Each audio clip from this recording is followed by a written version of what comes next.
of the public. For those attending, members of the public, welcome to this AB 617 Community Steering Committee. We have the agenda. I want to welcome all the members of the steering committee. Hope everyone's staying safe, staying at home, and all of you, which I imagine is everybody, being doing the job that you do, very important jobs that you do to keep our community moving, even in the constraints that we're living. With that said, I would like to begin with our roll call. So, Luis, if I may, I just want to announce the interpretation services. I have three items to cover before we dive into the roll call. Would that be okay? Understood, of course, Daniela. Please do the just a few logistics. Correct. All right. Well, welcome everyone. Again, my name is Daniela Flores from Harder & Company Community Research, and I'm also joined by my colleagues Mili Ferrer and Jessica Silva from Harder & Company, and we'll all be facilitating this meeting along with the co-chairs, and they're here for technical support. And I just want to make a few announcements before we dive into the roll call. So we do have the meeting that is available both in English and Spanish. So if you would like to listen to the meeting in English, you may press the, in your control panel, in the toolbar of the Zoom, you'll have a globe. Be sure to click that globe and then select English. Si deseas escuchar esta junta en español, puede usar puede usar el, la barra inferior y puede poner el icono que dice interpretación y ponga español. Daniela, good afternoon. This is Sergio Cabañas. I kind of joined kind of late. I haven't signed in. Can you sign me in, please? Okay, so I'll go ahead and once we go into the roll call sheet, I'll pull it up and I'll verify who's here, and I'll be sure to write your name. Thank you, Daniela.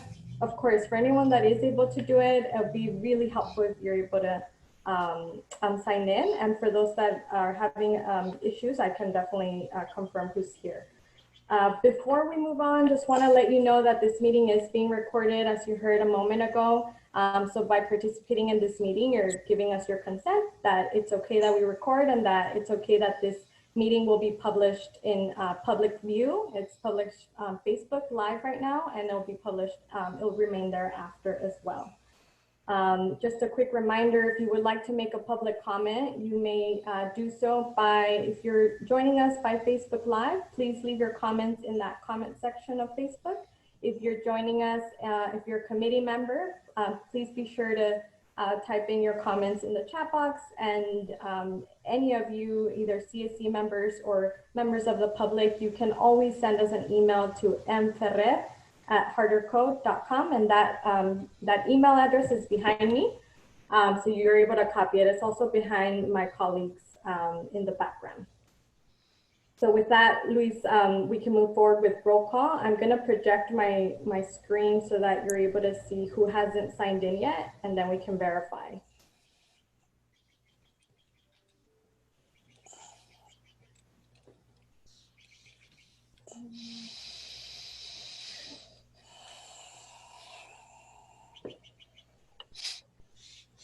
Okay, 1 moment. Luis is muted. Yes, he is. Okay, thank you for that. Okay, so again, once again, welcome, Daniela. Thank you for walking us through the housekeeping protocols, and everyone who's utilizing our translation, welcome, and please utilize our chat box. A los que estamos dando traducción, bienvenidos. Esperamos su participación y por favor utilicen ahí la caja del chat para participar. Okay, so we'll start with opening remarks. I at this time don't have any opening remarks other than those that I've already shared. So Daniela, I'm going to engage you again, given that. Well, can you just clarify for me who's running the Zoom here, or Daniela, since you have the roll call, can you go ahead and walk us through? Oh, I see it here in front of me. I got it. No problem. I'm also taking a look. I'm gonna sign in a few folks that have sent me a message. I understand that if there's, connectivity issues and if folks are joining us in a different venue, we want to be accommodating. So I'll go ahead and go through this list and make sure that we're not missing anyone. So I'll go ahead and sign you in. Okay, so what I'll do is I'm glad that it's being populated here with those who are present. That's a benefit of having these Zooms, that we can do this simultaneously. So I'll start with our co-chair, Matt Desert. If you can, please, if you have any opening remarks, please do so at this time. Hi, everyone. It's good to see you on the Zoom call. Hope you're doing well and being safe. Some exciting times as far as successes with 617 and additional grant monies coming in. We'll talk more about that later, or perhaps at our next meeting, we'll have a more formal update. But there is good news coming. Okay, well, we're always interested in the good news. Then thank you, Matt. Okay, next on the list here we have Dr. Khan. Do you have any opening remarks?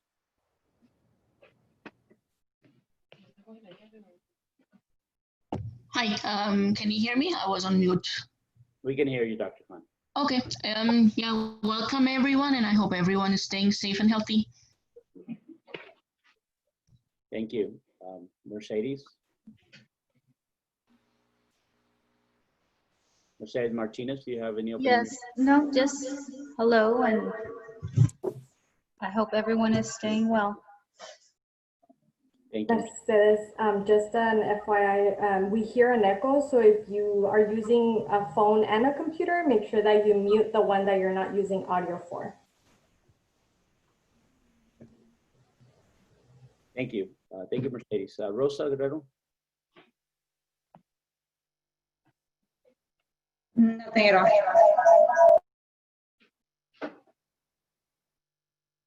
Okay. So Daniela, just to be clear here, I'm not sure those which, because I do see both alternate and members. So I'm going to try to figure this out. Okay, so we have Tomas Oliva. Yes, sir, here present. Okay, you have any opening remarks, Tomas? No, not at the moment, Mr. Chair. I just thank you for the meeting. I look forward to the conversation. Okay, thank you, Tomas. Welcome. Mireya Diaz. Do you have any opening remarks?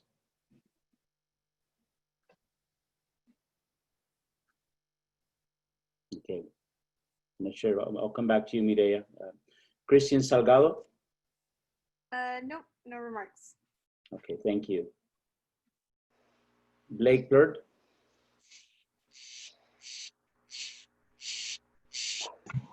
Sorry, took a minute to get unmuted there.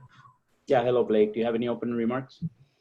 No, just wanted to report back. I did get finished with a project with the county at work where we were able to get a feed truck replaced with a newer truck.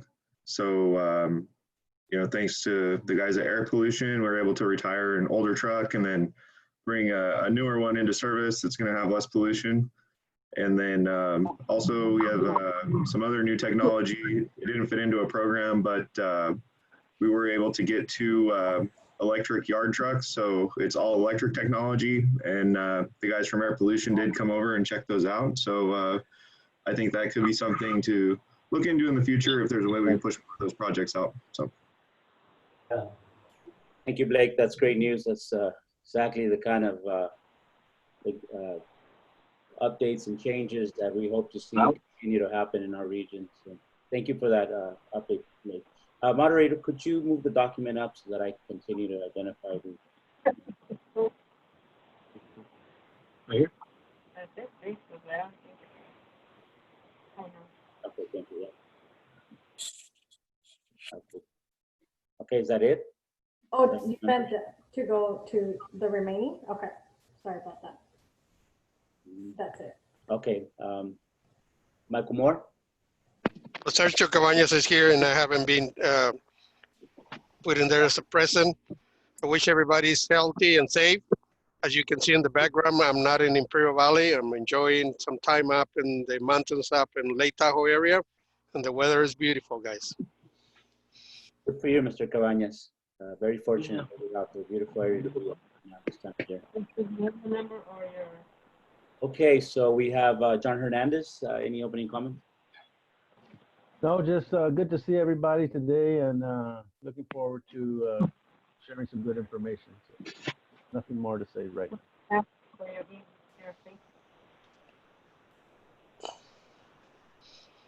All right, I believe that that's all the members that are either primary or alternate at the table.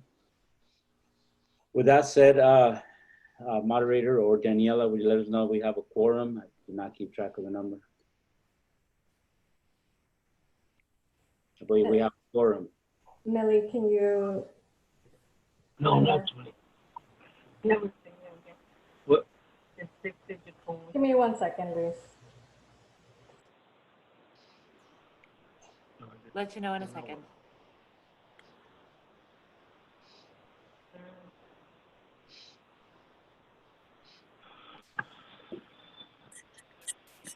Daniel, Renefel, just saying. presente. Yeah, Luis, did you put me in Yeah, as I just signed you in. We're a little backed up with the sign-in sheet, which is why I was trying to make sure I captured everyone.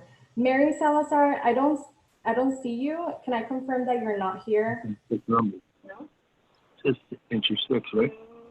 And 792. Yes, Daniela is appearing the quorum. Would any of the members let me know if I missed you? This is the moment to invite you up and to provide you opening comments. are you present? Okay, so that was the only one.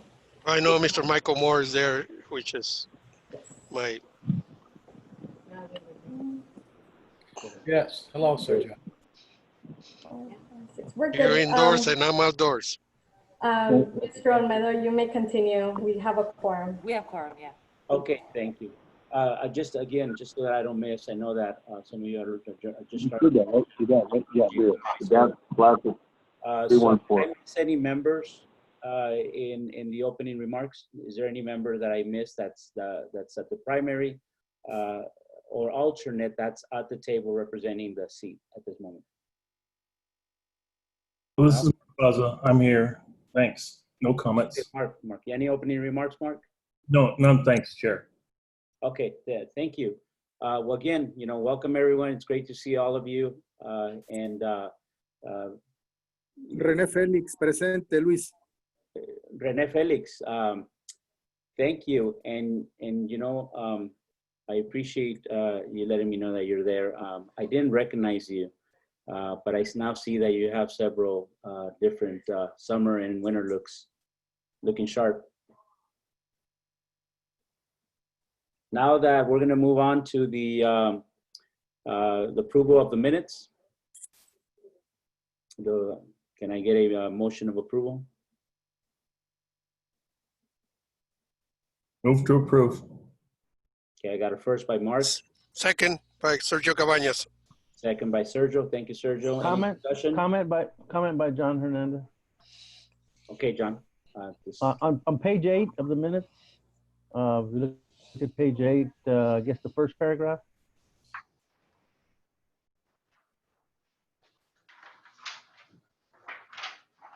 And I need some help from maybe Danielle or somebody there.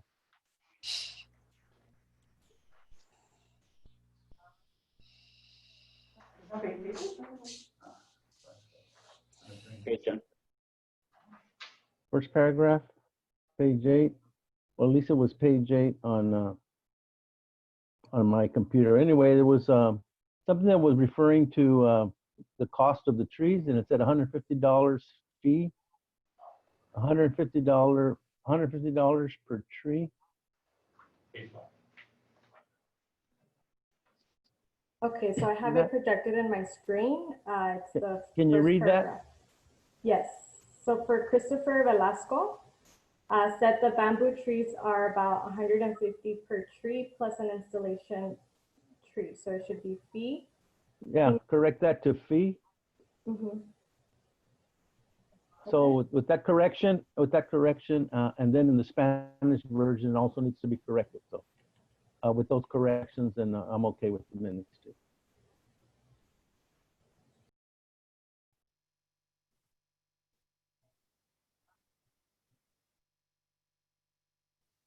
So we'll make that change, and you would vote to approve with the amendment of the correction in both English and Spanish. Thank you, John. Any other comments? Okay, hearing none. Can I get, we got a first by Mark Baza. We got a second by Mr. Cabañas. We get a vote? What has been the process, Daniela? Do we just raise the hands, those members that are representing the seat at the moment? Just to keep it on the record, we're going to ask committee members to type their name and then put that they approved, and then if they can approve minutes, if they can just write that. So instead of raising your hand, or we're going to ask that you put your name and that you say you approve. You can put yes, either way. Thank you, Daniela. We go back and we cross-check after the meeting, so it's really helpful if you're able to do that. Okay, so at this time, if all the members, please write into the chat box your vote.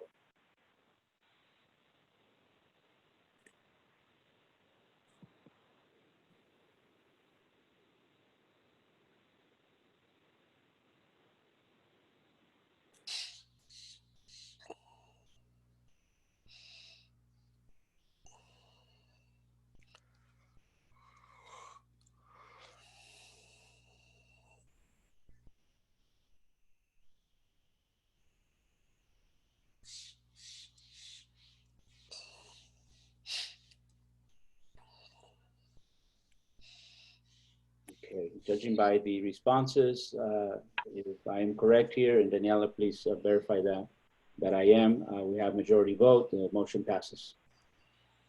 Okay, thank you. Okay, now we're moving on to presentations, and our first presentation, item number 4, is the CAP incentives guidelines. This is a presentation that will be provided by the California Air Resources Board staff. This presentation is an overview of the updated community air protection incentive guidelines, including the new Chapter 6 stationary source and community identified projects, which provides the framework for the implementation of emissions reduction projects in our AB 617 community corridor. So at this time, the staff that is going to be providing the presentation, we can identify yourself, and the floor is yours. Derek Winters will be giving this presentation. Hello, everyone. And Danielle, I'll just be giving you the next slide indication. Oh no, I'll just let you know. Sorry, we haven't rehearsed this. Gotcha, that makes sense. I'll be changing the slides for you. Yeah. Okay. Thank you. But yeah, so if you can just go back to slide 2 at least, that'll be great. But while I do that, I do have some contact information that I will put into the chats, and I'll discuss that later. But yeah, good afternoon. My name is Derek Winters. I work at CARB on the Community Air Protection Incentives. The purpose of this discussion will be to highlight the new areas of the CAP incentives guidelines for stationary source projects and community identified projects. So as you know, AB 617 is intended to help communities disproportionately impacted by air pollution. CAP funding began in 2018 to further assist the goals of AB 617 by providing funding for mobile source projects through the Carl Moyer and Prop 1B programs. In May 2019, the board adopted the CAP incentive guidelines that opened up the funding to stationary sources such as community chromium plating at facilities, air filtration, composite wood, and zero emission lawn and garden at schools. At that board hearing, we heard comments from both community members and the Air District to provide flexibility to address community concerns in a faster, more streamlined process. At the board's direction, we had a webinar on May 14th, 2020, where we presented Chapter 6, and this is why we're here today, to discuss stationary source and community identified project chapter. Next slide.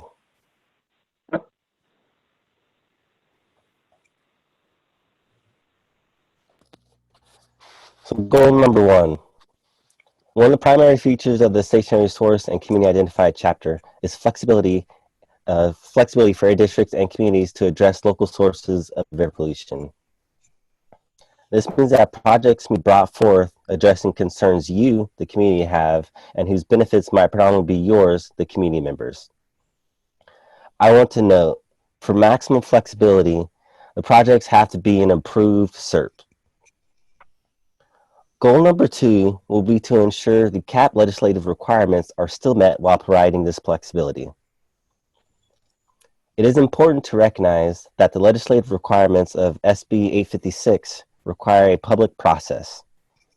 A public process that you as members of the community have a large part in, and I will address this later. Goal number 3 is transparency and accountability. This will provide a check and balance that money is being spent appropriately. Twice a year, air districts are required to report to CARB the dollars spent, the locations, and the recipient of those funds. Next, we'll talk about how projects will be submitted to CARB, the role of the community, air district, and CARB in developing project plans and how to get these projects funded. Next slide, please.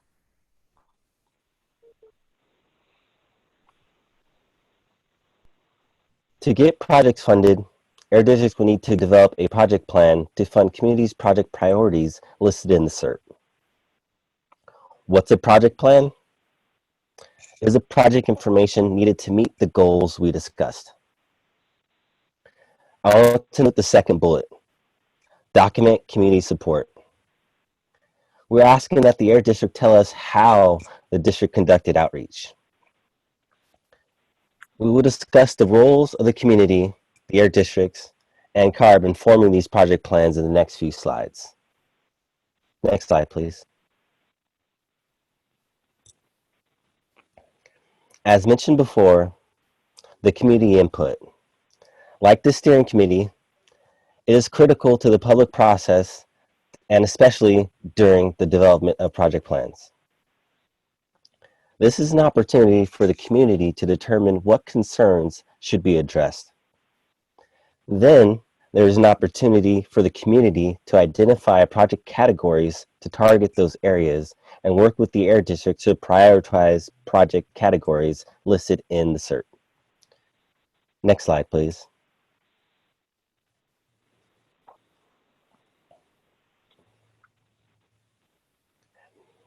Air districts need to work with the community to establish project category priorities and describe the process by which the community showed support for both stationary and community identified project categories.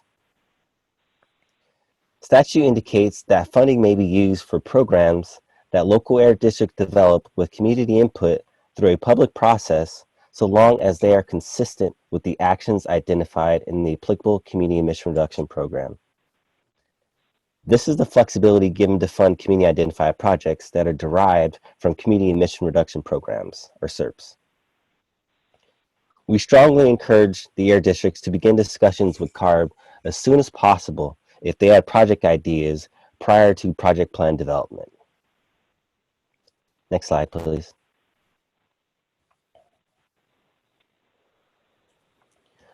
CARB's role in the process will be oversight. CARB will review the project plan for completeness and statutory compliance. Once the project plan is deemed complete, CARB will approve or deny the plan within 60 days.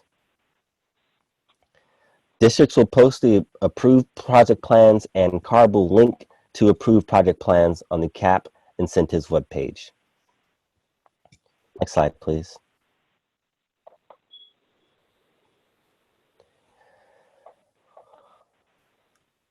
Our goal is to ensure the greenhouse gas funds are being spent in accordance with statute and to provide assistance as needed.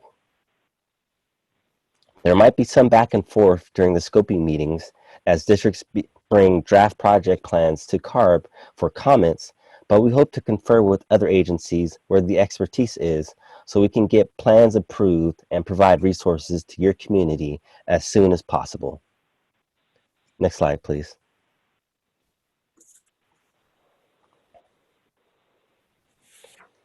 Once CARB approves a project plan, it is available for funding that category type. Air districts can submit several project plans at once. It's important to note that districts are encouraged to collaborate with each other on plans so that plans can be used by multiple air districts and communities. Of these approved project plans, communities and air districts can then decide which individual projects to fund. Following that, air districts can select and fund projects with the normal CAP public process. Next slide, please. If you want more information, we have a full webinar on YouTube. I placed the link in the chat along with Hershey and I's email, so please reach out to Hershey or myself if you have questions.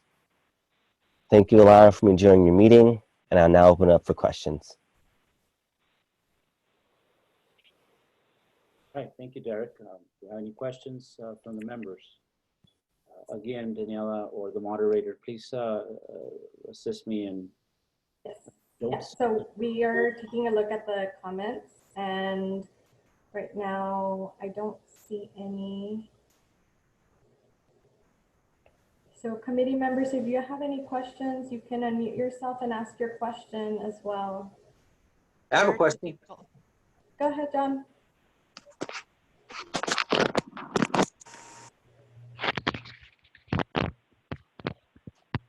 Okay, we're trying to understand this.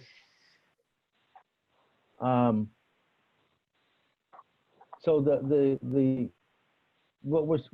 what he's talking about is in addition to what we have already outlined in our SERP. Is that correct? Okay, yeah, so I can jump in.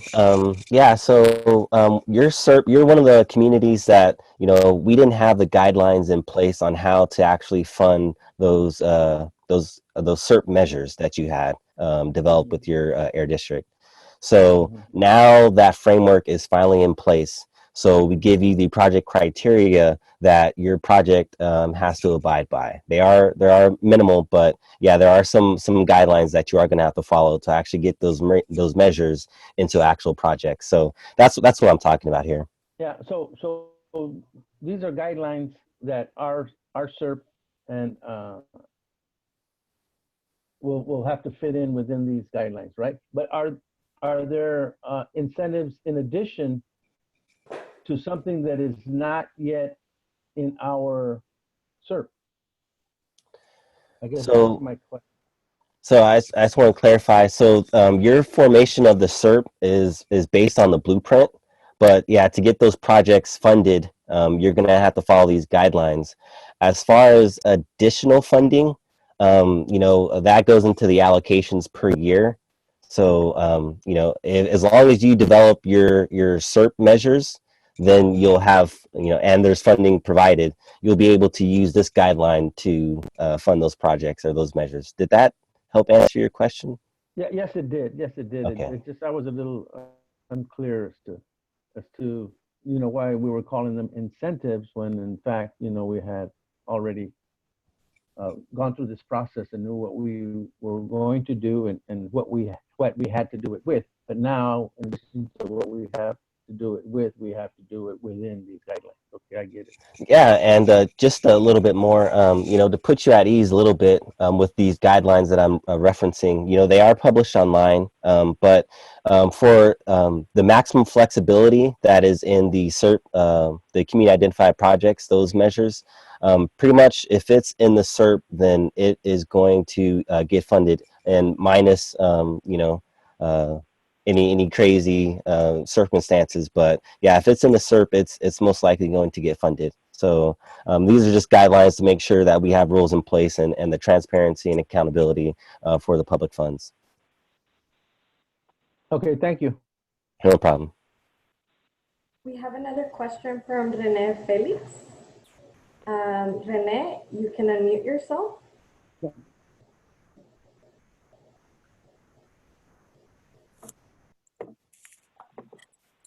Confirmando lo que comenta John, este programa de incentivos es independiente de lo que hemos estado trabajando. Es una aplicación que se puede hacer paralela a lo que hemos estado haciendo. Esa es mi pregunta.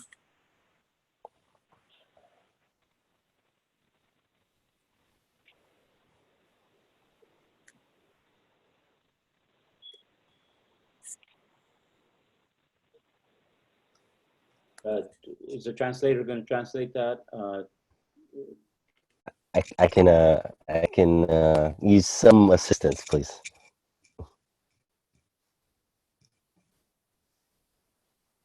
Actually, Derek, you should select the English. So there should be a globe under your Zoom, and then you should be able to select English so that you're able to hear the interpretation. Luis, just to confirm my end, we heard it in English. Yeah, I heard it in English as well, so it's the correct way. Yeah. So forgive me. Derek heard it in English? No, I did not. Okay, so we need to get that translation to Derek. Can somebody walk him through the steps on how to do that? Yes. Mr. Winter, so you would have to click on your toolbar for Zoom. You click the globe button.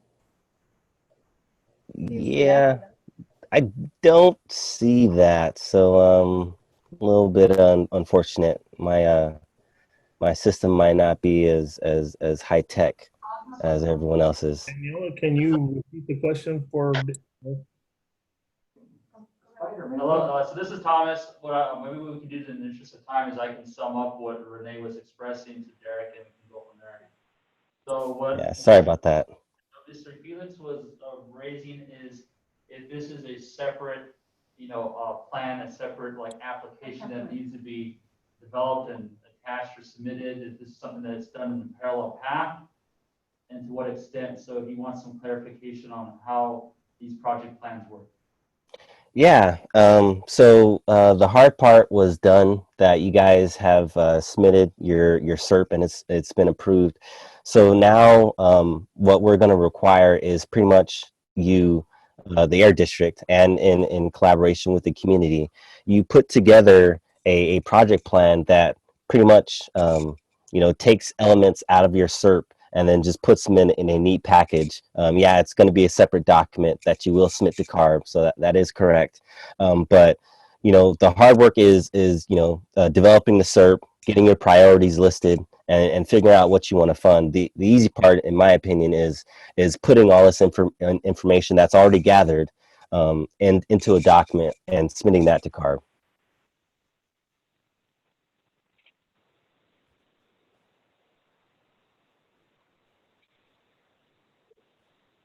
Are there any other questions from committee members, or Renee, does that clarify your question? Sí, lo aclara. Gracias. Derek, so that was clarified, so thank you for your response there. Do any other committee members have any questions? We don't have any questions on Facebook or via email. So if there are no more questions, we would be ready to move on. I'll just say one more. If there's any questions that come up, I did provide my email, and you guys know Hershey, the CAP Incentives Liaison, and Andrea, your OCAP Liaison. Please reach out. Open communication. We'll try to respond as fast as possible, but definitely, we can get these questions answered and move forward as fast as possible. But thank you again for having me. Derek, thanks for, I'm not quite ready to let you go here. Let me just ask you one last question. If there are future strategies added to our SERP, the plan there? What is the flexibility to be able to have sort of this living document, and how much of a living strategy, well, our living strategy to the guidelines, how are those going to continue to work together in the evolution of our local service? No, yeah, Luis, that's actually a very good question. I personally, we haven't had, because, you're one of those first year communities where, we hope that you have a backlog of certain measures that are ready to bring to, the table in these project plans. As far as a living document, I know it's been said that, this is a living document, and it is going to be amended, and these guidelines are living documents. So I don't have an exact answer on I can jump in on that point, if you don't mind, Derek. Thank you, Femi. This is Femi Alalaway. I'm one of the managers that oversees the CAP incentives program. Thank you for that question, Louisa. Just to provide a kind of a brief answer, the way we developed this chapter was to work in tandem with the SERPs as a living document. So any type of projects that you guys add to your SERP would still be allowed to undergo this under this exact same process. So we do intend for this chapter to be used basically in perpetuity as long as there's a SERP program in place. So it would work in that regard. Also, I want to add another element of this process is we are trying to just kind of engage all of the districts that are involved in thinking about having projects that can apply to multiple communities, such that if you guys were to develop, a project plan, maybe another community, be it, Southern California or otherwise, if they were to want to engage in that same type of project plan, it would be available to them as well. So we are developing a web page that will allow all of the districts, all of the communities, the ability to link to the other districts and see what other types of project plans are going to be available as well. So please consider those as a resource as well. So it's not just only up to your community to come up with project plans that may be applicable to your community. Please take a look at what other communities are doing as well, as you guys may find those to be very useful for your communities as well. I hope that helps. Yeah, thank you. I'm sure there'll be more questions in the future meetings. Okay, unless there's other questions, I want to thank you, Derek, for your presentation, Femi for as well for stepping in and helping with response to these answers. And we'll certainly stay in touch in case there's any other questions. Okay, so now we move on to our next presentation. This is item number 5, discussion item, AB 617, Community Monitoring Program, the Mobile Air Monitoring Platform. This is a discussion on the mobile monitoring and comparison chart of the project requirements and selection process of the CAMP, Community Air Monitoring Project. Mobile Monitoring and Platform Project. This is the Imperial County Air Pollution Control District. The Zoom is yours. Hi, everybody. Good evening.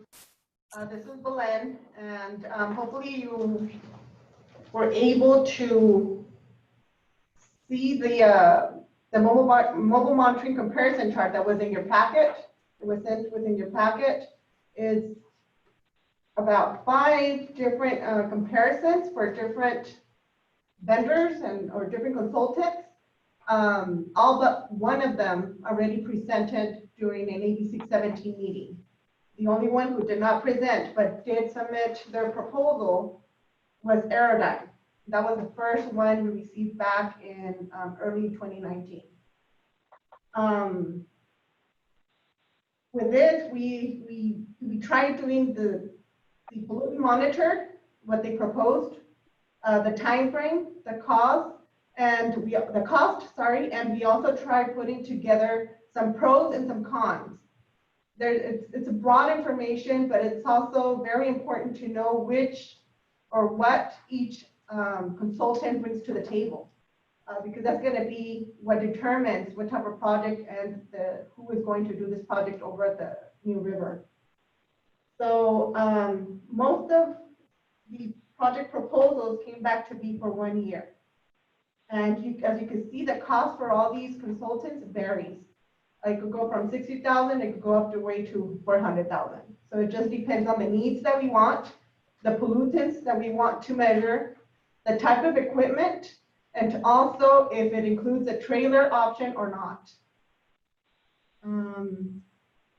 Does anybody have any questions regarding this comparison chart?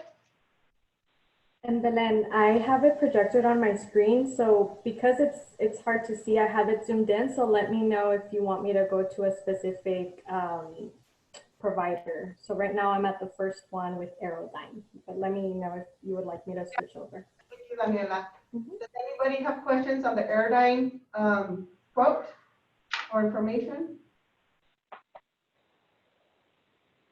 We're checking the chat. There are no questions there. If you're a committee member and you would like to speak, you can just unmute yourself and the floor is yours. I think we can go over to the next one. Any questions on the AeroQual? Actually, I have a question. This is Mireya Diaz. I don't know if you can hear me. Yes, I can hear you. Oh, my question was, I see the chart and it's showing us a time frame. Can you explain that to me a little bit, please? Because I was looking at it. I missed our last meeting. I wasn't able to attend, so I'm a little behind. I reviewed the information, and I know this is in regards to the mobile monitoring that we have been very interested in. But can you just run? I understand the prices. I understand, trailers not included, might need staff, et cetera, et cetera. But what is that time frame about? Typically, we requested for the consultant to tell us how long it would take them to do an analysis over at the at the New River. And typically, they said in order to get a full analysis, they need a 1 year of analysis done. So we based it out of that. One of them shows 2 years, which is the Aerodyne. I don't know if that's the first one on the chart. Right, I was looking at that, yes. Yeah.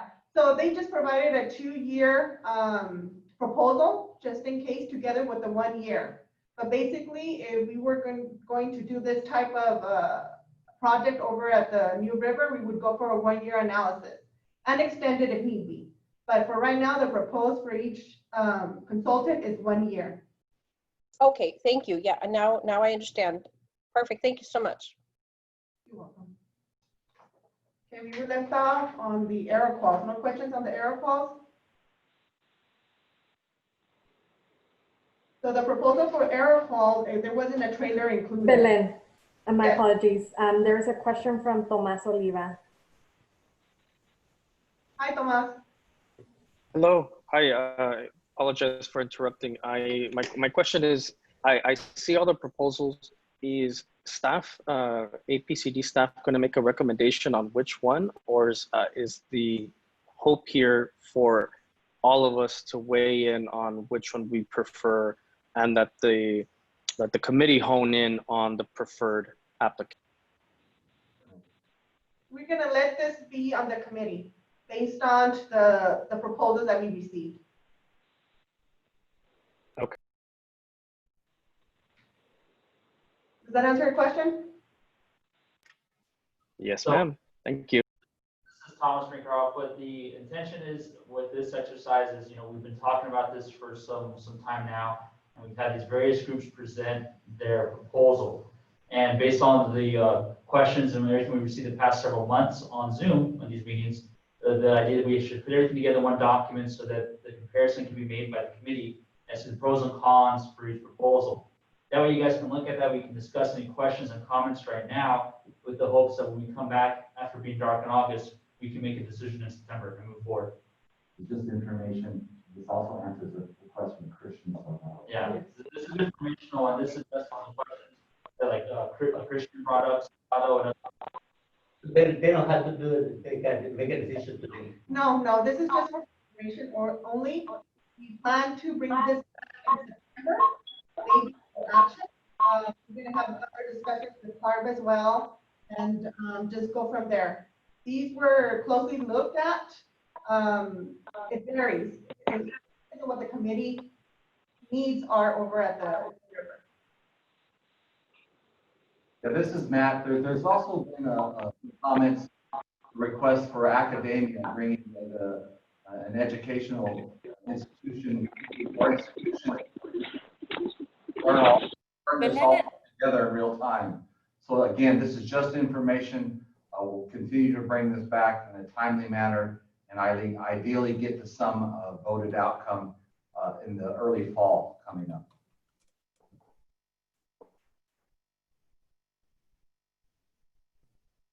There are no comments on Facebook. Hi, Tomas, do you have a follow-up question? Yes, I do. Thank you. So just for as I look at all of these, clearly to me, the item that stands out the most is the pollutants monitored.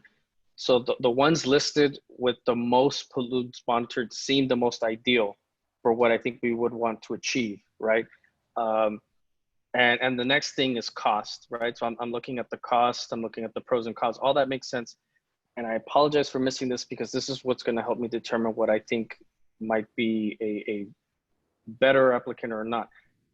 Clearly the one with the trailer included has a higher cost than not. Can someone remind me why the trailer is significant? Why we would want it, or why we could do without it? So the proposals came in when either trailer included or not included, right? So some of the proposals are for the equipment only, meaning only the monitor itself. The monitor will include all these type of pollutants that they could measure over at the New River. But it's just a standalone. It's a standalone monitor. We would just put it out near the New River, and there's no actual protection or security. So just for discussions that we had in different meetings, we said that maybe a trailer would be the best because it'll be enclosed. It would have perhaps solar. It would have good security. It would have AC or ventilation in it versus just a standalone. So that would be the main difference. I think security is very where it's going to be placed, or the areas where we have seen to be placed. It's going to be very important to have security in them, and the trailer would actually offer that. You got any idea what the cost of the trailer is? It varies, as you see in the charts. One of them is up to 400,000. Okay. But the trailers itself is going to be probably 200, 250. So in addition, yeah, this just depends on the size of the trailer, or what amenities you want on the trailer as well. But that's why I named it here in this chart, trailer not included and the cost. And then some of them included the trailer and the cost. Belen, there's a question from Michael Moore. He's wondering is there a write-up that describes the job scope of the unit, goals, and length of use that we are needing? I don't know we have the complete details of usage to be able to make a fair comparison. And that was Michael Moore.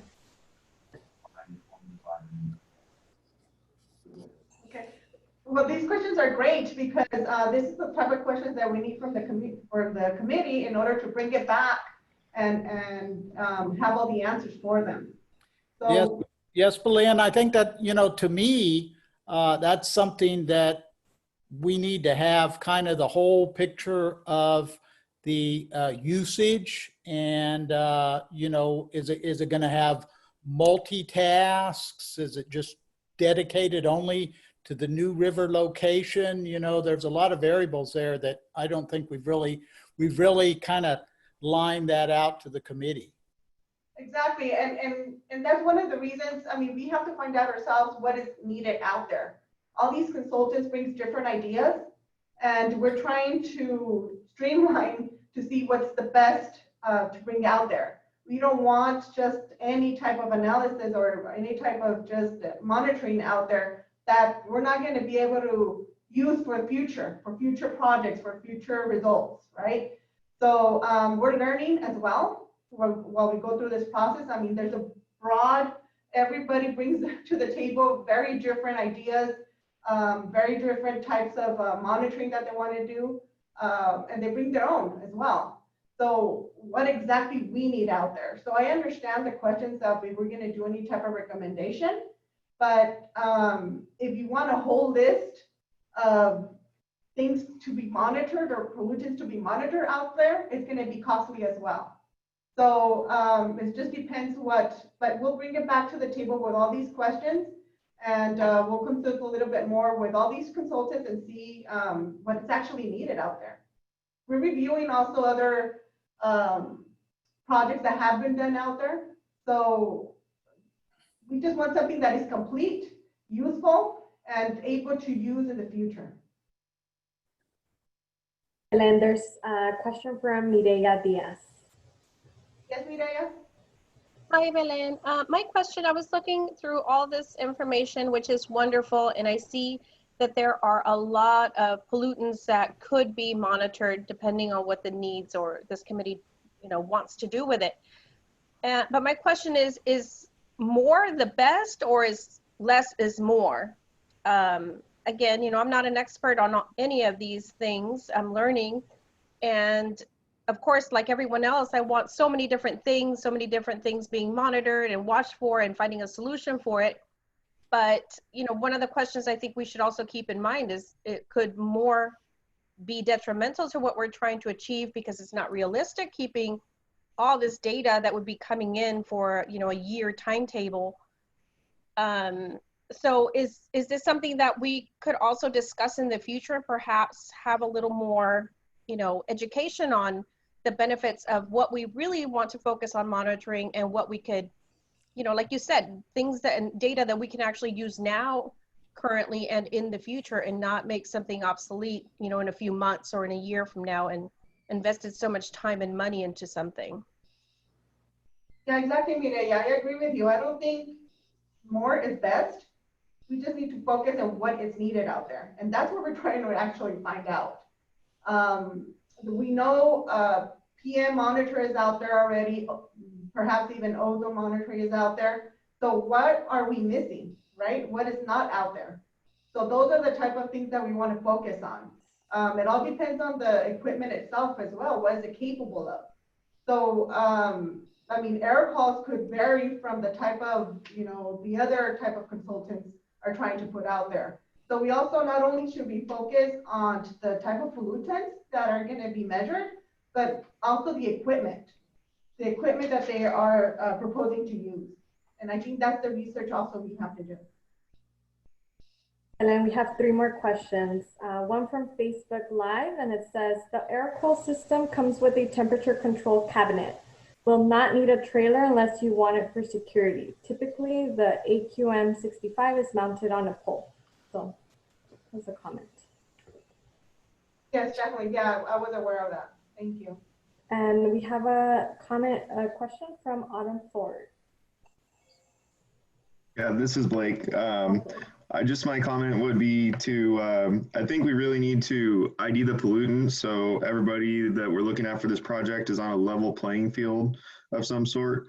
And then if we want a trailer because that has value for future projects, then let's ask for a trailer. And that way we have these quotes that are similar, because I'm not sure that, as this committee, we're an expert in putting together a trailer and taking all these sensors and putting them all together. And to me, that kind of seems like writing a blank check. We don't really know what that's going to cost and if really we're just looking to monitor a certain area for a year, we may be better served to just get a consultant to bring us that data, unless we can quantify what the future value of all this equipment is to air pollution and what our contribution to that would be. So those are some concerns I have before we would be selecting one of these. Really just want a little bit more information before we say pick one and end up with, whoever's presentation we liked best or something like that. I don't think that's going to be, the best for this committee and for our future. So that's all. Yeah, I agree with that as well. And I think in past presentations, we have mentioned that we don't want only to use this trailer over at the New River. We want it to use it maybe over at the Salton Sea and other locations for future wise. So we want something that's not going to last us only 1 year. We want something that's going to last us a little bit more than that. With good maintenance, you know, with good security, and I mean, etc. Just the list could go on. Glenn, this is Sergio Cabañas. If that's the case, we really need to expand on some of the, you know, pollutants we can try to catch some data on it, not just PM10, you know, VOCs and some other ones will be crucial for certain parts of the valley. Then there's one more question from Maisha Amir. Hi, this is, hi, can you hear me? This is Dr. Khan. Yes, oh, sorry, Dr. Khan, I'll change your No, name. yeah, no, so I'm sorry, it's my daughter's name. So, yeah, a comment. We need to keep our end goal in mind, which is to improve air quality. So we don't need a lot of continuous, endless data, which would be too much for that purpose. I actually kind of like the consultancy idea instead of like purchasing everything ourselves and then down the road not even probably needing it.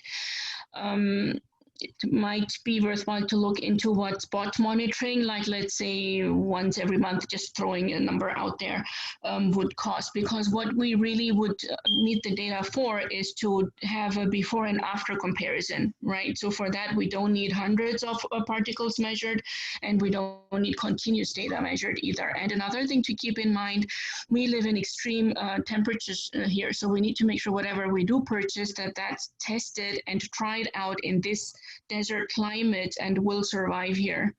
That's it. Thank you. Okay, we have a comment from Mr. Tomas Oliva. Go ahead, Tomas. Yeah, I apologize to the committee members for speaking so often, but I did want to say that my perspective, right, based on how I'm trained, when I look at the list of pollutants monitored, it seems to me natural to want to go for the one that has the longer list, right, that collects the most data. And then the second thing is the cost, and I mentioned this earlier. And so I weigh those two things, but I will admit that I'm not the expert. You know, I don't have a medical background, and I don't have years of experience specifically on the environmental aspect like many of you do. And so I would ask the committee members to weigh in on what they think the particular pollutants that are important to complete the mission and the goal of these projects, but also bring the perspective that if we're going to spend money on equipment that's going to collect data, the more data that we collect, it's possible that we could use that data, whether or not we see it now or we see its utility now, that it could be used for something that we may need in the future. For example, Border Patrol is making the argument that by being exposed to the New River, that is the nexus or the correlation, the catalyst to why many of them are experiencing or being diagnosed with cancer. We don't know that because we haven't collected that data, and we don't know what exactly they're being exposed to that could be cancer causing. And so they brought over, you know, Washington, D.C. brought over the Tiger team to do some sampling, and they're crunching those numbers, but we could potentially have that data one day if we were to choose the equipment that could capture that pollutant, right? And so I'm just trying to say that aside from just the water quality or the things that we know exist today, we may want to be mindful to capture data that could help us make better decisions in the future from stuff that we may not understand currently. That's it. Thank you. I agree 100% with you, Tomas.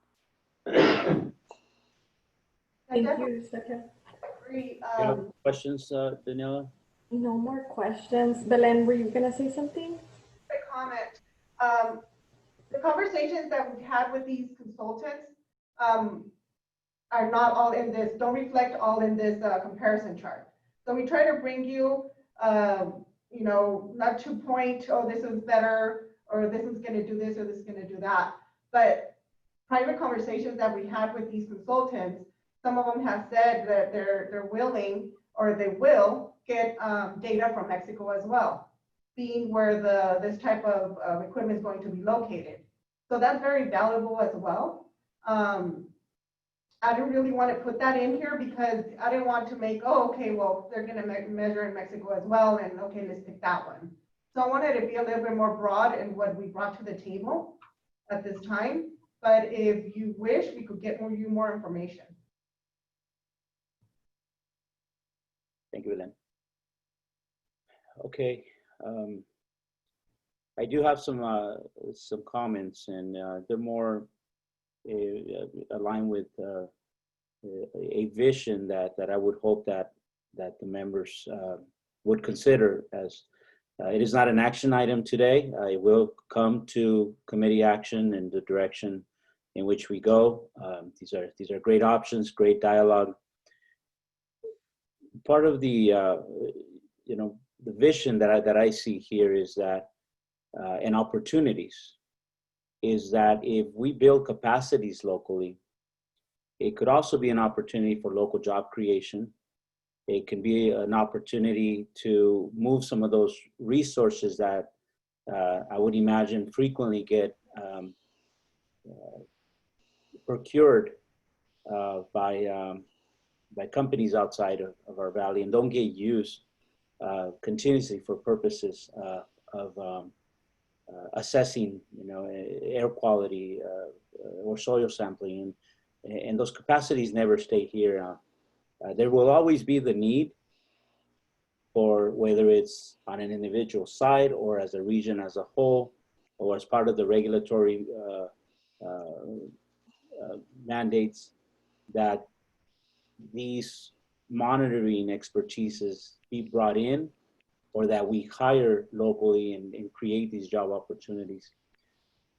That is the vision that I see here, is that how can we maximize these opportunities, create local capacities, and create those jobs. Right now with COVID-19, I see a lot of professionals coming back for whatever reason. Some of them are coming back to be part of the solution, come help their communities. Others because the opportunities are becoming more limited at this moment in time with the COVID situation.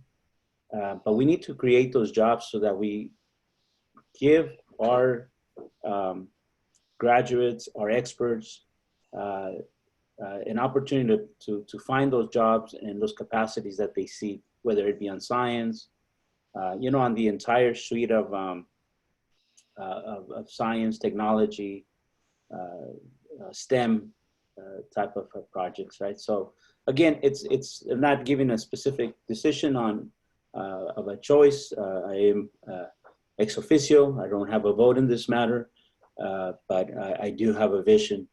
And I also want to share this with CSC member Oliva, and I'm not sure if you're aware, but it'd probably be a good idea to kind of look at the history of the Border Patrol. If my facts are correct, back in the 90s, they did have a lawsuit, and that was settled with a similar scenario. And I don't recall if a single cent ever went to resolve the New River, other than to help settle the situation with the workers at that time. And it seems the same scenario is playing out. It would be great if we could perhaps maybe bring some of that history back and make sure that if there is a solution moving forward, not only for the workers, that there is also a commitment of the federal government in resolving the New River, so that we don't repeat history, right? Maybe a lot of people may not be aware of that. I just happened to have that information because I was aware back in the 90s when those settlements occurred, and not a single penny went to resolve the problem. Yes, the problem of the workers and the complaint was settled, but not the New River, the toxic source. So with that said, I do want to open it up to the public. Is there any public comments at this time? There are none, Luis, from either Facebook or email. So we're all good to go. The only person that made a comment right now was Dr. Khan, and she just said that she agreed with the previous comment before you spoke, and that she would still like to have, so we still have to keep in mind that we don't have unlimited funding and have a specific purpose. So having the data is just a means to an end. the end being to improve the air quality. And that was the last comment from this item. Okay, thank you. And let me clarify that I was asking for a public comment on this item before. So is there anyone else that wanted to provide a comment on this item? Un comentario, Luis. Un comentario. Adelante, sir, con el comentario. ¿Tenemos traducción? ¿Quién es? ¿Este René? Disculpa, René. Sí. No tengo aquí Sí. bien claro. Un comentario, Luis. Haciendo un poco de historia a lo que bien mencionas de los años 90.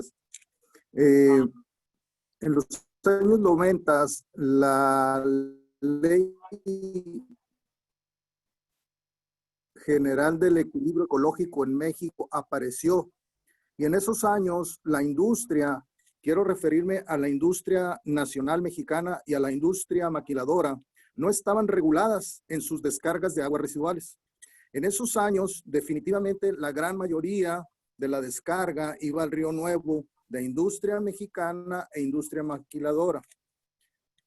Yo fui parte de esa historia donde aparece la Ley General del Equilibrio Ecológico y las empresas, sobre todo las maquiladoras, los corporativos, obligan a sus empresas en México a establecer sus plantas de tratamiento de aguas residuales. Eso fue en los 90. Me atrevo a decirte que toda la industria maquiladora, entre los 90 y principios de 2000, seguramente ya estaban regularizadas. Entonces, esa situación que se vivió por los 90 era cuando no existía el control de aguas residuales industriales. Ese es el antecedente en los 90. Creo que definitivamente ha habido mejoría. La industria maquiladora no descarga, todas tienen sus plantas de tratamiento de aguas. ¿Quién sigue descargando? Posiblemente la industria nacional, pero definitivamente, por darte un ejemplo de la industria maquiladora, que tiene muchos compuestos volátiles orgánicos, pues iban a esas descargas del Río Nuevo. Entonces, eso definitivamente se ha suspendido. Y entonces, ha habido una mejoría, no lo necesario, pero sí ha habido una mejoría respecto a los 90, ¿sí? Porque la industria maquiladora se sujetó a la legislación mexicana. ¿En qué sigue el problema? Que la industria nacional pues sigue no cumpliendo, quizás descargando en Río Nuevo. Entonces, este punto es fundamental. Me gustó mucho a mí ver estas 5 propuestas, porque es fundamental lo que vamos a decidir.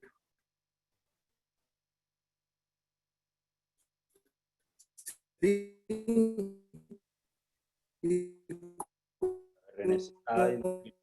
Bien mencionaron, si ya estamos de la industria y la agricultura de México en el Río Nuevo. Entonces, estas 5 propuestas tenemos que analizarlas como bien lo mencionaron los compañeros a fondo. Es una decisión muy importante el seleccionar qué tipo de análisis y materiales vamos a tener que estar monitoreando permanentemente. Creo que podemos tener un antecedente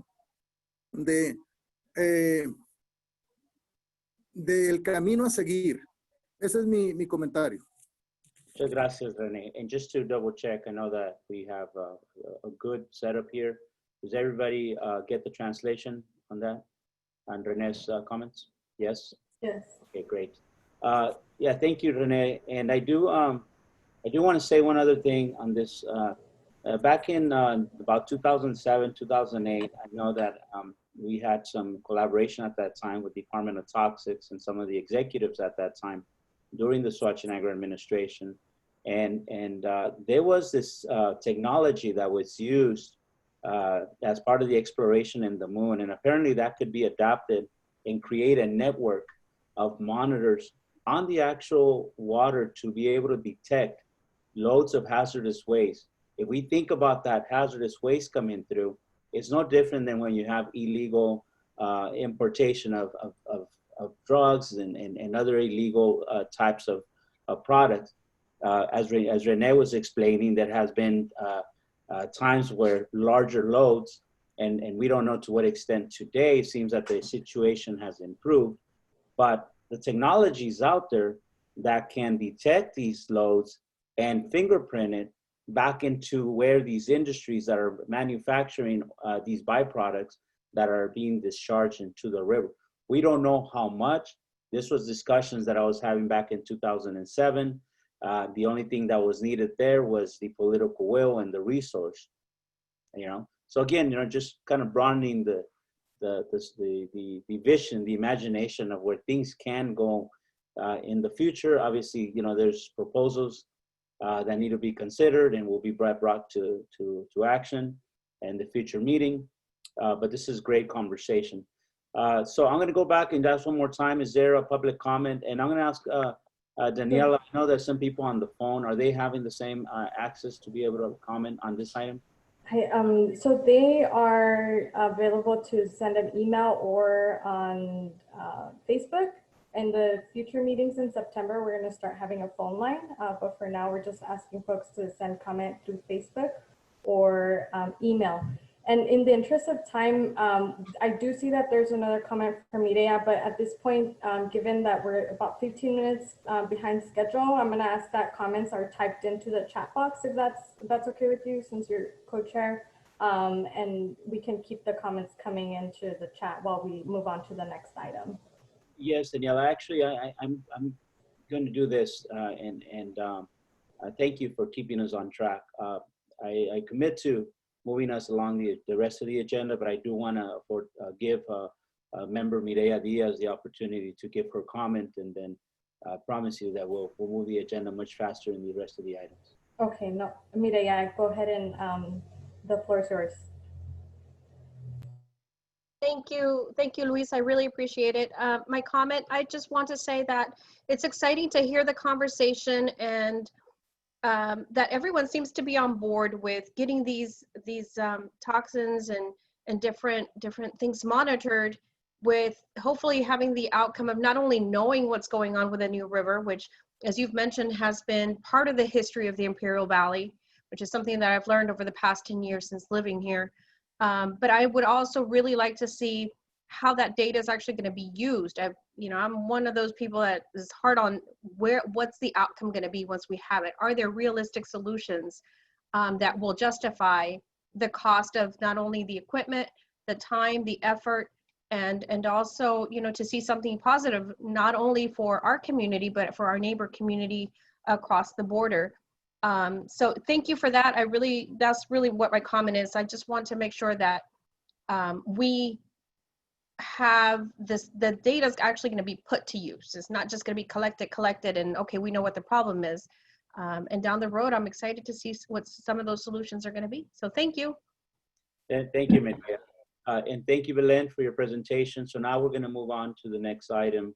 We're still on item number 5B. This is 16617, Community Air Monitoring Plan. And this is an update by CCV. So imagine that's Christian.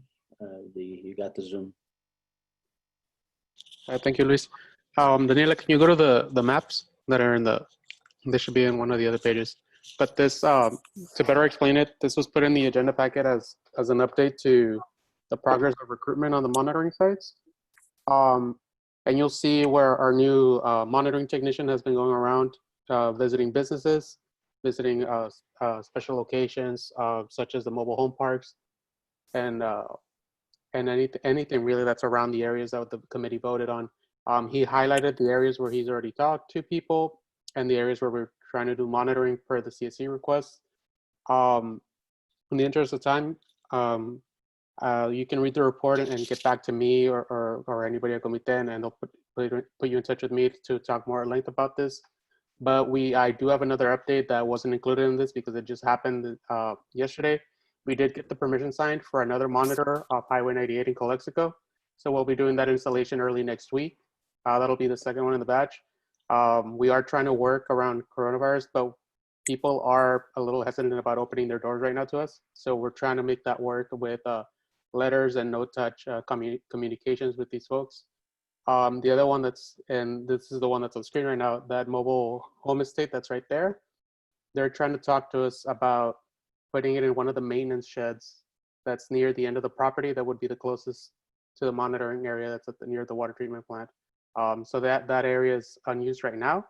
There's a home that's unused, and they just have to get the permission from the owner, but the property manager has already kind of given us the verbal okay. So once that's signed, we'll probably have another one ready to go pretty soon.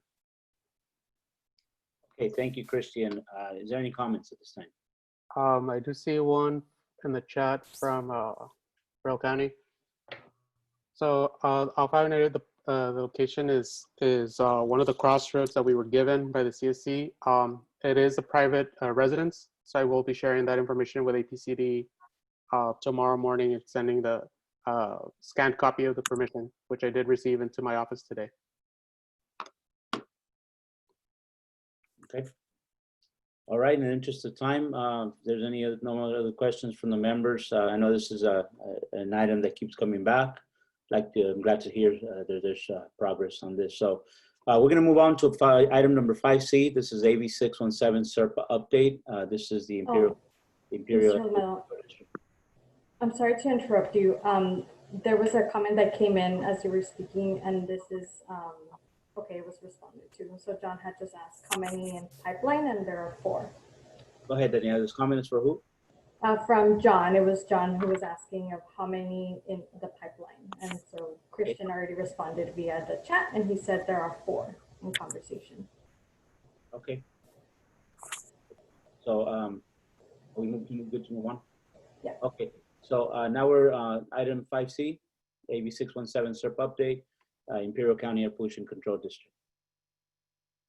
Good evening, everyone. This is Thomas Brinkerhoff with APCD.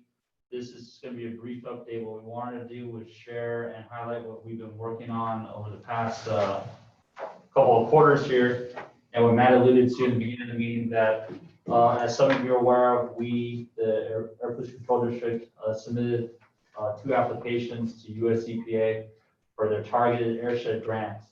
This is a special grant that only certain air districts throughout the country are able to apply for, given their attainment status with pollutants, in particular PM 2.5, which is an issue down here in our jurisdiction, and ozone. And we've been in contacts with US EPA, and we should be getting some good news and in terms of what we can expect coming our way for funding that can be used in our corridor of El Centro, Heber, and Calexico. So we hope to have that information for you all, if not next month, but by September when we meet again. Also, we've been in close contacts with the Imperial County Sheriff's Office on grants that they've been pursuing for enforcement and educational purposes. We'll be keeping track of that. On one front, the Cal EPA enforcement grant is one that opens up every year. And it looks like this year, due to budget constraints, that's not going to be offered. However, there's another grant mechanism that Imperial County Sheriff's Office is pursuing with state parks for enforcement and educational purposes for the OHV community and whatnot. And they are anticipating of hearing back on that front for selection in August. So that's the updates we have now. And I don't know if Matt has anything else to add, but that's what we wanted to share with everybody this meeting. Thank you. Okay, well, thanks for that update, and congratulations on these additional opportunities that are coming to the Air District. Thank you, thanks to your team, and thanks, Matt, for your leadership on that front. So at this time, we're gonna, I actually just want to make a quick acknowledgement before we move on to the agency updates. I wanted to acknowledge, if all of you who are in the Zoom, we have a special guest, a good friend who's part of the new CSC in the Coachella Valley, and that is B. Gonzalez with the great traditional mass there. Hello, B, if you can just wave. Hi, everybody. And thank you, B. And just wanted to share that the Coachella Valley is going through the same process that we've gone through. We've come a long way, and they have a long journey ahead of them. Certainly different districts, you know, they have their set of challenges out there, but it really puts in perspective how fortunate we are to be working with the Imperial County Air Pollution Control District, despite our differences historically, despite the challenges and debates that we go through. I can appreciate how functional we are, and appreciate the long journey that the Coachella Valley has to make their CSC work. And thank you for joining us, B. I hope you continue to join us in the future and learn from each other. Thank you. Thank you for inviting me and for letting me listen in. Okay, with that, we move on to agency updates. Imperial County Air Pollution Control District. All right, this is Thomas Breekoff again. I just wanted to let everybody know, you know, as a follow-up to the packet we sent out last week, we sent out the frequently asked questions Q&A document, and just wanted to see if anybody had any comments or questions on that. This was put together and sent so that the committee and the public can see the questions that were submitted over the past several meetings that have been addressed and answered. So that was not in your packet, but it was sent as a separate email yesterday to everybody. And with other comments and questions that we get this evening that we have received, we will continue to add on to this document as we have done in the past to make sure that we are having this process as transparent as possible and getting the information into your hands. Thank you. Comité Cívico. Yes. Again, I'd like to remind you guys that we are working a lot and trying to provide support during coronavirus. So if you still know people of undocumented status that need support, we still have open application periods. That economic relief fund is getting replenished, so we are always trying to give those donations out. They can head to our Comité Cívico page, ccdhealth.org, to apply, or they can also call our phone number and they will be given instructions on how to apply over the phone through our promotoras. Thank you, Christian. Card, any updates?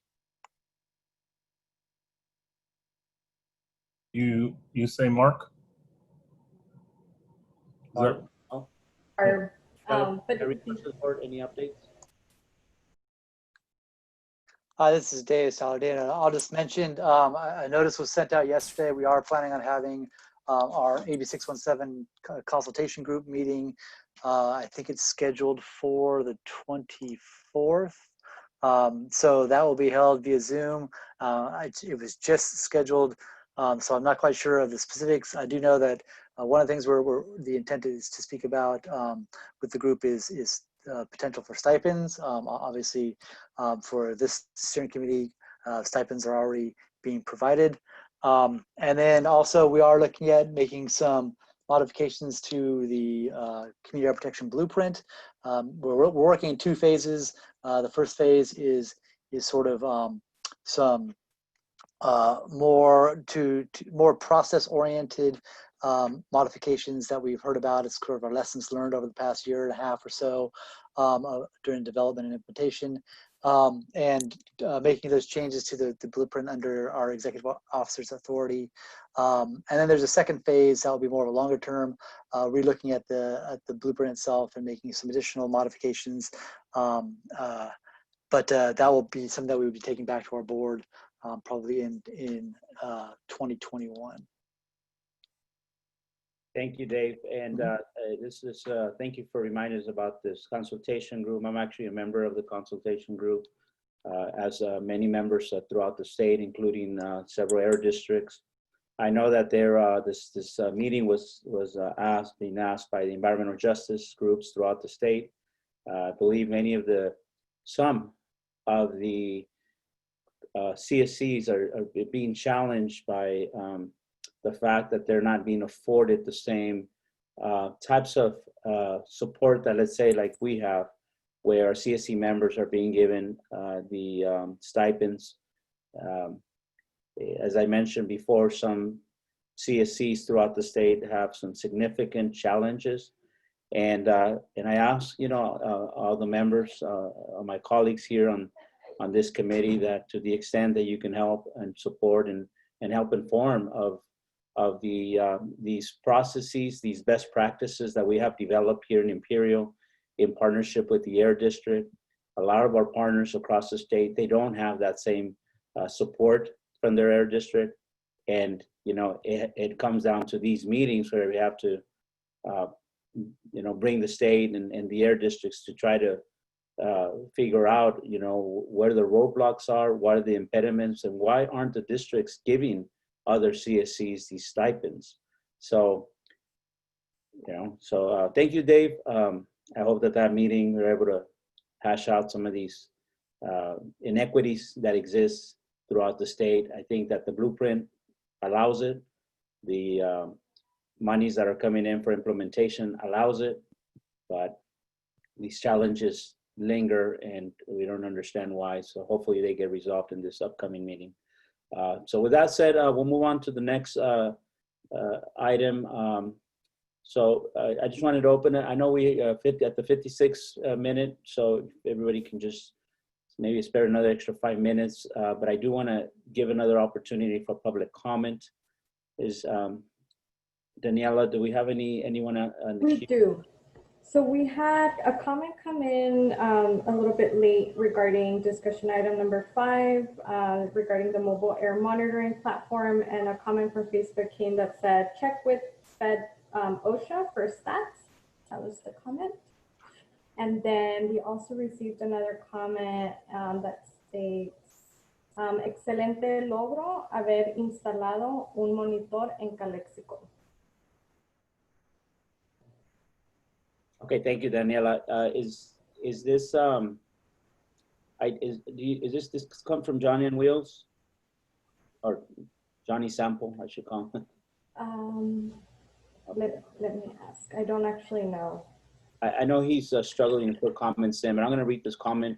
And Johnny Sample, or otherwise known as Johnny on Wheels, is concerned with that the monitors need time to be in place to see what the data use, the funds, the New River Solid Sea funds, future the mobile monitors. So it sounds like he's concerned about.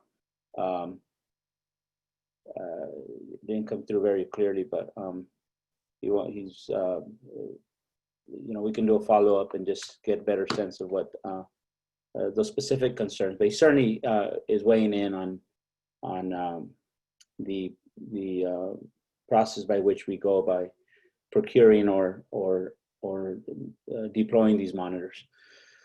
Okay. So one more comment. Okay, go ahead. So John has a comment. Go ahead, John.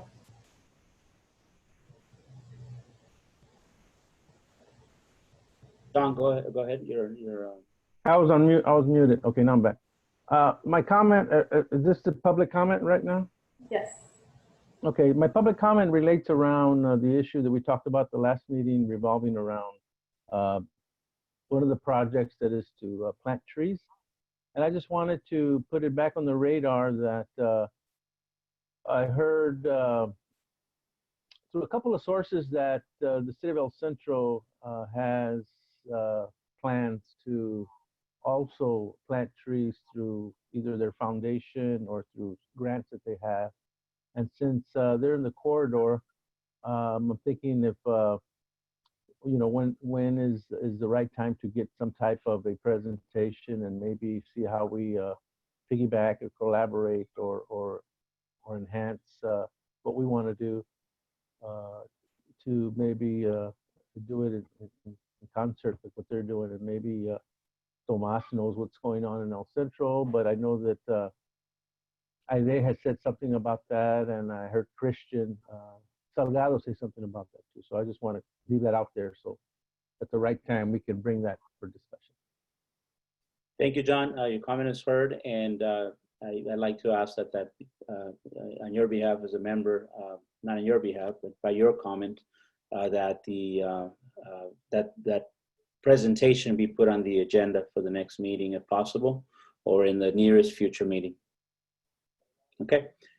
Any other comments, Daniela? Otherwise, we move on to the next. We have one more from Tomas Oliva. Very quickly, Mr. Chair, and that is, I'd be more than happy to work with whoever puts the agenda and ask city staff to give a presentation regarding the trees. I do know, John, that program and how the city is doing it, but in the interest of time, I'll just make sure that we could talk about it in depth at the next meeting. Okay, thank you, Tomas. I appreciate that. So we have two of our CSC members, both offering presentation as well as requesting this to be on the agenda. And again, we have the Air Pollution Control District as well as CCV, who can certainly make that happen, hopefully for the next meeting. Okay, any other comments from members or members of the public? Daniela? Don't see any. There's a comment that no more comments from the public. Our district would like to make an announcement. Yeah, go ahead. Here, but one thing that I wanted to bring up, apologies for not bringing it up during our SERP update, but part of our goals and commitments in the SERP was to review the document every 12 months, once a year. So that clock will come about in the September, October timeframe. So what I wanted to announce to everybody, all of our CSC members, is to take this time, especially since we're going dark in August, to review our community emissions reduction program, our SERP plan, to go over there to see if there's anything that needs to be modified, enhanced. Take a look at it so that you can come with your recommendations, which you can submit to us over the next month while we're dark in August. And we can have that discussion in September to do that 1 month review, sorry, the 1 year review of our SERP that we talked about, discussed, and agreed upon with this living document. Thank you. There was one more agency update that came through a little bit later. So from CARB, there's a public meeting to hear an informational update on CARB's California-Mexico border activities. The board will hear an informational update on CARB's efforts at the California-Mexico border to improve air quality, including cross-programmatic, collaborative, and community-focused actions.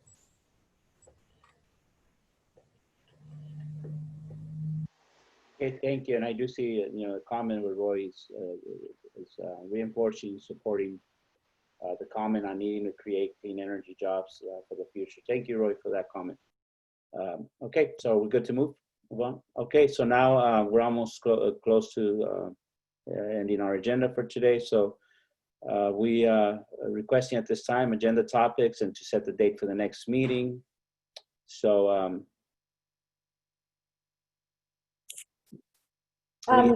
we have the option to so we are taking the month off for August for folks that we usually do that in the summertime, and so for the next meeting they're proposing to have it in September, so either September 9, 2020 or September 16, 2020.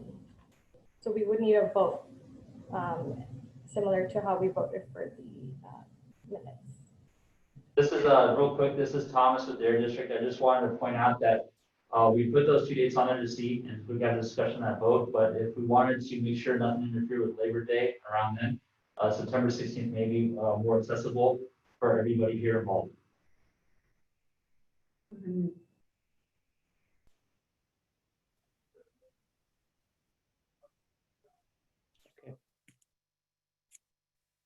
So do we need to have any more discussion on this? Any questions? No? This is Sergio Cabañas. I think so. Either the 9 or the 16 are fine for the meeting. That's my. And John stated that because we celebrate the 16th, that we should have it on the 9th. And then Dr. Khan expressed support for the 16th. How about? Yeah. Do we need to take action on these meetings? Yes. Okay. Yes. Okay, so we're going to need, just for clarification, we need to take, these are both proposed dates. Okay, so at this time, I'd like to get a motion from the members in regards to the future meetings scheduled for September 9, 2020 and September 16, 2020. Can I get a motion? Sergio Cabañas, I make a motion for the next meeting to be held on September the 9th, 2020. Okay. I have a first motion on the floor. Can I get a second? I'll second. Okay, I'm having trouble here keeping track. Who gave second? That was Matt Desert. Oh, Matt, okay. Co-chair Matt, I don't believe you and I have a vote on ex officio. So. I agree, but I was corrected that we can vote on procedural, administrative things, but not on an action item. But I remove my second. So do we still need a second at this point? I'll second that, John Hernandez. Okay, so we have a first from Sergio, a second from John Hernandez. Any discussion? Hearing none, can we have a vote? And please follow the same process, just write into the chat box. So please make sure that everyone submits a vote. I'll be checking off your name in my list. So I want to make sure everyone submits yes or no.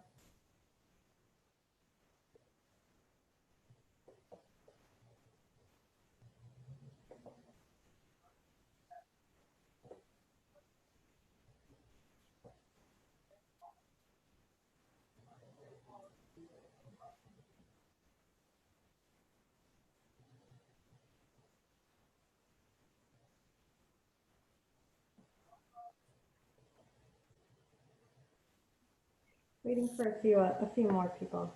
Okay, there's already 12. Okay. Do we have a majority vote? Yes, we do. Okay, sounds like, okay, it looks like we have majority vote, the motion carries. Thank you. We have a date scheduled for September 9, 2020. At this time, we move on to the closing remarks, and I'd like to begin with our co-chair, Matt Desert. Good seeing everyone. Stay safe, and we'll see you on September 9th. Okay. And Daniela, I will help you just, if you can help me with going around. Absolutely. I don't see any hands raised from, but I can go down the list. Would you like me to do that, Liz? I just wish I can. Yeah. So I'm going to go down the list. Dr. Khan, do you have a comment? Or actually, I'll start with Reyes. Reyes, do you have a comment? Reyes, no. Okay. Thank you. Okay. Christian Torres? No, just good seeing everybody. Hope you all stay safe. And Dr. Khan? No comment. Mercedes Martinez? Any closing comments?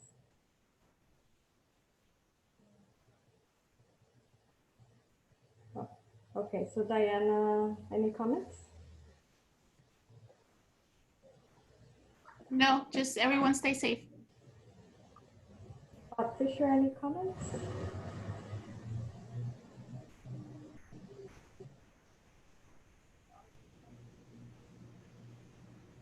I don't hear any. René Felix? No comentario. No hay comentario. Okay. Tomás Oliva? Tomas had to leave a little early, Dani. Oh, okay, thank you. Mireya Diaz? Hi, yes, I have an announcement to make to the co-chairs and committee members.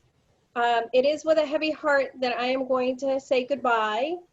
My family, my parents have come to a stage where they're needing more help, and they live in Florida, so that's where I'm currently at.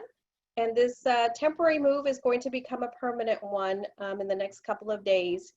So I'm leaving a beautiful community who has taken me in and shown me so many different things. I've learned so much, but I'm sure that the work is going to continue, and I will follow up, and because I'm excited to see what's going to happen in Imperial Valley. But until then, I will be sending Imperial County APCD and Comité Cívico my official resignation of this committee. But thank you so much for the opportunity. I have learned so much, and I'm excited to see what happens, guys. So thank you. Luck and stay healthy. Thank you. Thank you, Mireya. It is definitely a huge loss. We've come a long way. There's a lot of capacity that's being built. It's very difficult to replace any of the members right now, and wish nothing but the best. And I know you'll always be keeping an eye on us, and hopefully you'll continue to join these meetings. We look forward to your letter, and it's always a step back, but we will do our best to continue to do as best we can, and continue the vision that and everything that you've brought to it, that we will continue to carry that forward. So appreciate it. And thank you. Good luck with everything you do and your family. Daniela, continue. Yes. Chris Gomez-Wong, any comments? No comment, but thank you, Mireya, also for all the work you've done for the Imperial Valley, and best of luck in Florida. Sergio Cabanas, I'm not sure if you gave comment already. No. No comment. Just stay healthy, everybody, please. Okay. Thank you. Marlene Flores, any closing comments? No comments. Thank you. And it was nice seeing everyone. Stay safe. Thank you. Mark Ibasa, any comments? No, thanks. Best wishes, Mireya. Thank you. Mary Salazar, any closing comments?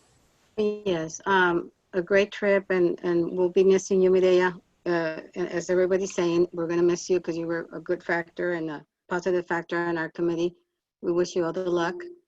And in my notes on here, I think I alerted Daniela when we had a 6-hour line to the Mexican border. It was from 5 o'clock. Anybody that left work at 5 o'clock didn't get home till 11 o'clock at night. And I was telling Daniela that we are having a new issue with not just the border crossing over to the U.S. or all the residents from Mexicali. We're now having a problem crossing over to Mexicali. And I know that it was a big news on that day. Do you remember that, Daniela, when I was sending you text messages? Yes, I remember seeing a picture. And everybody in Calexico called in and complained about what are we doing. And I know that's part of our problem that we're having with the air quality. So that's just something I wanted to air out to all members, that's a new issue we're going to be having just on the city limits, not on the outskirts of the city limits, but us, leaving to Mexicali or Mexico, whatever that is. Just wanted to make sure we're all aware of that. Thank you. Thank you, Mary. Are there any comments from Sarah? Okay. I just did it. No comments for me. I was actually having a couple. What was that? Yeah. I'm sorry?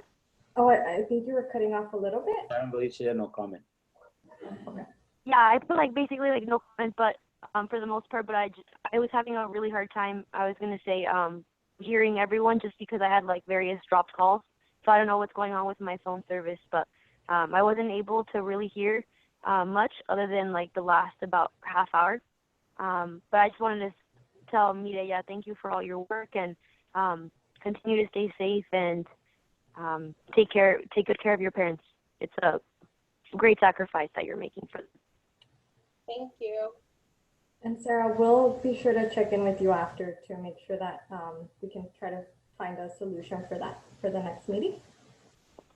Yeah, I think it's I don't think it's Zoom. I just think it's my phone my service carrier right now. Okay. Understood. Thank you. Of course. And the final person on the list is John Hernandez. I don't remember if you already gave your closing comment. My apologies. My closing comment is adios a todos and adios, Mireya.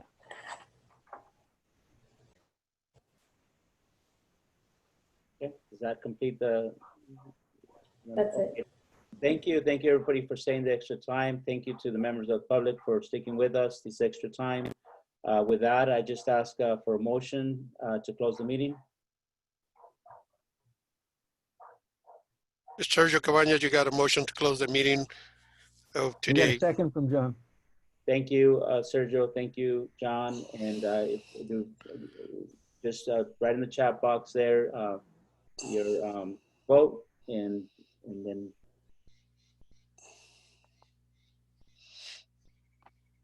Please, for the adjournment, we need them to vote? Okay.